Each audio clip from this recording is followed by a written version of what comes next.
Shoutout mga buddy, ito yung sinasabi ko sa inyo ito yung sinasabi ko sa nakarang video ko na kailangan pag nandito na tayo sa Plaza Dilao, manatili tayo dito sa kanan. Kung makikita nyo mga buddy, yan twin-wheeler wing van at saka may trailer yan nahuli Yan, dyan yan sila sa gitna dumaan.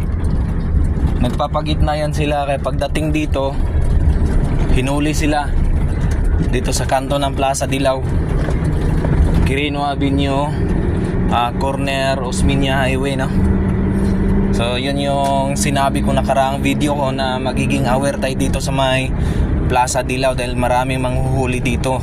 Malayo pa lang tayo sa kanto ng Plaza Dilao, manatili na tayo sa kanan. Simula sa mga close van na kahit mga 4-wheel, 6-wheelers, 10-wheeler, trailer, dito na tayo sa kanan kasi kung nasa gitna tayo, pagdating natin dito sa Plaza Dilao, sigurado huhulihin ka ng swerving dyan ng mga minamahal nating traffic enforcer. Kaya maging aware tayo dyan mga buddy. Mahirap na mahuli, mahirap magtubos o di kaya na may mahirap makutungan.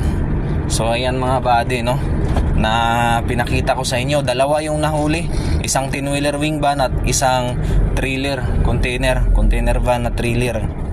So ayan, pako lang ang deliver ko kaya malapit na ako. So hanggang dito na lang mga buds, at yan ang aware lang tayo dyan para di tayo mahuli dyan sa mga enforcer dyan sa may Plaza Dilao. Paglampas natin ng traffic lights ng San Andres, magpakanan na tayo kasi sigurado pag nasa gitna tayo, huhulihin na tayo pagdating ng kanto ng Plaza Dilao. So yan, for awareness lang to mga buddy, mga idol, lalo sa mga bagong dadaan dito sa may Plaza Dilao. Pagka dito na kayo sa may Plaza Dilao, malapit na, no, pumirmis na kayo dito sa kanan mula sa close van, 6-wheeler close van or 4-wheelers na close van. Yan, mamalagi na kayo dito sa kanan kasi pag dyan kayo sa gitna, yan, pagdating doon sa may kanto Plaza Dilao, hulihin kayo doon ng swerving pag pakanan kayo.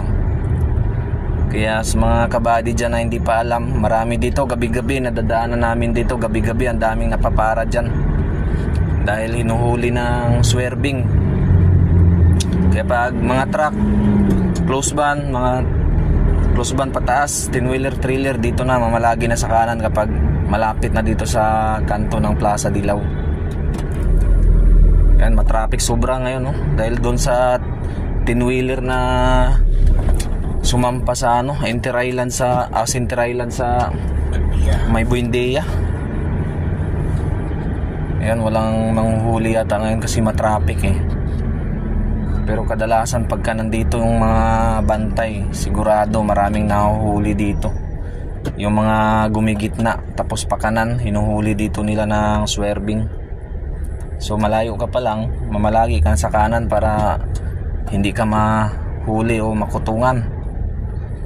So yan lang yung aking mungkahi mga buddy idol. Maraming salamat. Ingat palagi sa biyahe.